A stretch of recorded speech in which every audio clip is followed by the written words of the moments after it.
नमस्कार, हर्ष न्यूज के तेज गति वाली बुलेटिन छत्तीसगढ़ रफ्तार में आपका स्वागत है। चलिए शुरू करते हैं क्षेत्रीय खबरों की तेज बुलेटिन छत्तीसगढ़ रफ्तार।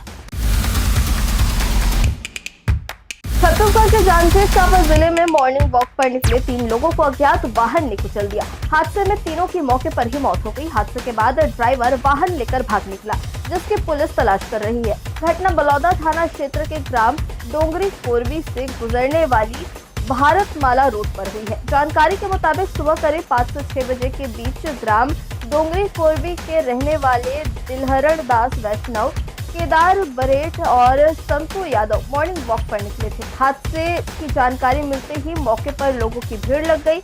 उन्होंने फौरन पुलिस को सूचना दी। मौके पर पहुंची पुलिस ने तीनों के शवों को पंचनामा किया और पोस्टमार्टम के लिए अस्पताल भिजवाया।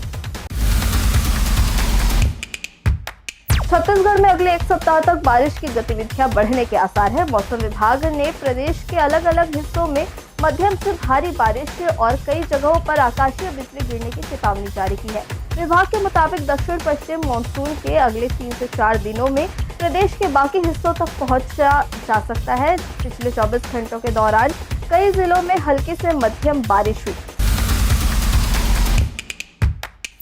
दुर्ग का हेमचंद यादव विश्वविद्यालय अब केवल परीक्षाएं कराने तक सीमित नहीं रहेगा। करीब 11 साल बाद यहां पहली बार यूनिवर्सिटी टीचिंग डिपार्टमेंट की शुरुआत की जा रही है। नए शैक्षणिक सत्र से फिजिक्स, केमिस्ट्री, मैथमेटिक्स, बॉटनी और जूलॉजी में स्नातकोत्तर स्तर की पढ़ाई शुरू होगी।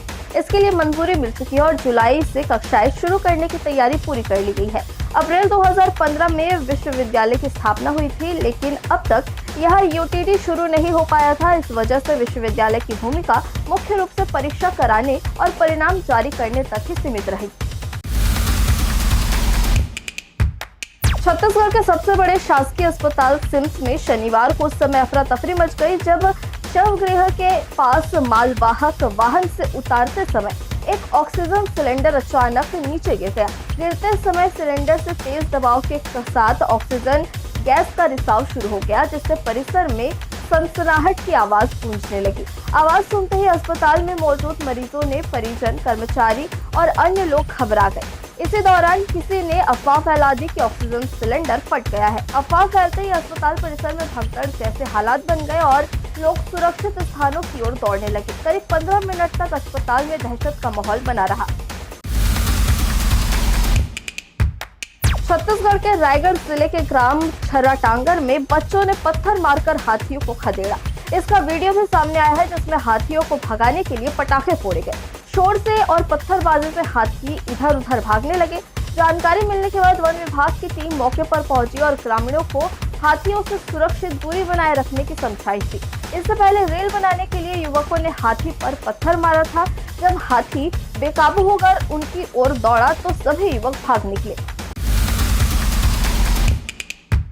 छत्तीसगढ़ सहित देश के जल्द ही सभी इमरजेंसी हेल्पलाइन नंबर एकीकृत होकर सिर्फ डायल 112 के जरिए संचालित होंगे।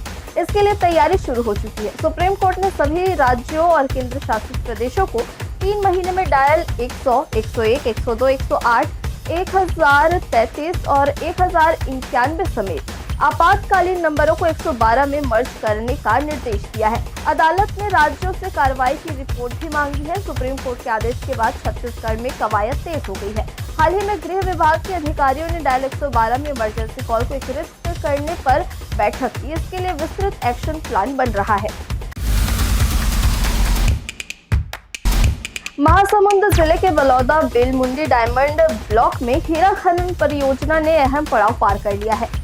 NMDC CMDC लिमिटेड के निदेशक मंडल ने नई दिल्ली में आयोजित बैठक में परियोजना में अगले चरण के तहत बड़े व्यास की ड्रिलिंग शुरू करने की मंजूरी दे दी है। इस क्षेत्र में हीरे को वास्तविक भंडार का वैज्ञानिक आकलन करने और भविष्य में व्यावसायिक हीरा खनन का मार्ग प्रशस्त करने वाला महत्वपूर्ण कदम माना जा रहा है।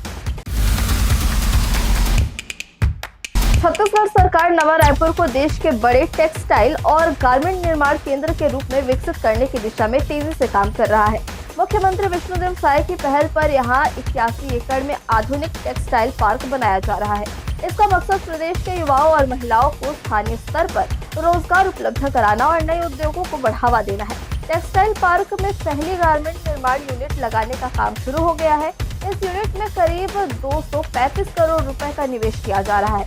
इससे 4,600 से अधिक लोगों को रोजगार मिलने की उम्मीद है। 25 जून को वाणिज्य एवं उद्योग मंत्री लखनलाल देवांगन और आवास एवं पर्यावरण मंत्री ओपी चौधरी ने इस यूनिट का भूमि पूजन किया था। छत्तीसगढ़ रफ्तार की आज की बुलेटिन में बस इतना ही। अपने आसपास की खबरों से जुड़े रहने के लिए हमेशा बने रहे हर्ष न्यूज के साथ। नमस्कार।